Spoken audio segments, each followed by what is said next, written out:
I'd like to introduce you to my friend Stephen Shedletzky. He's been on our team since 2012, and he's now working with teams and organizations to help them discover their why and create a circle of safety. He presents keynotes, leads workshops, and conducts trainings to help companies put my ideas into action.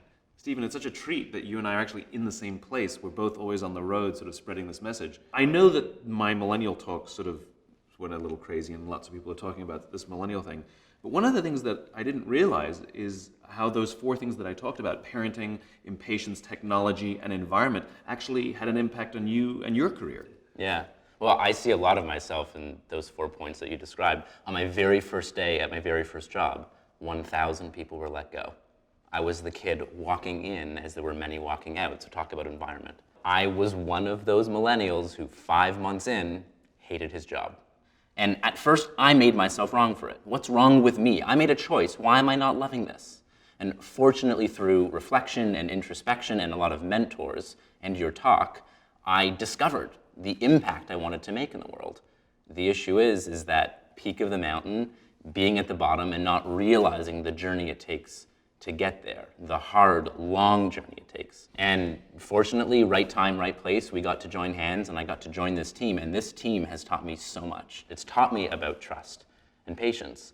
You've helped me realize that all of our successes in our career are a direct result of people wanting to take risks on us.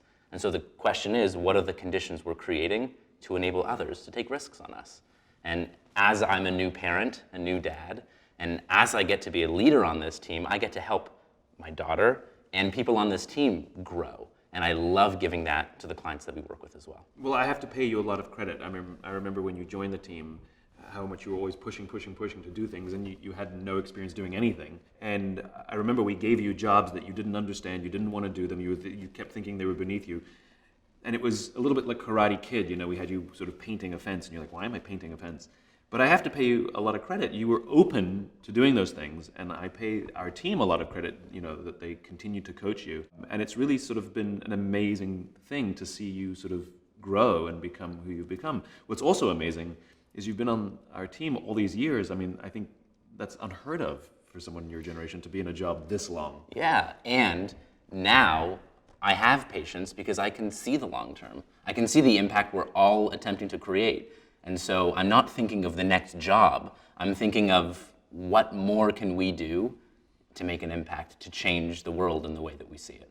Can you tell us a little bit about how you're taking some of the concepts that I've written about, starting with why, the golden circle, building a circle of safety, how you're helping companies build these things, bring these things to life inside their organizations, specifically to help their youngest leaders, their future leaders? Well, what I love about your concepts and all of our work is they're human.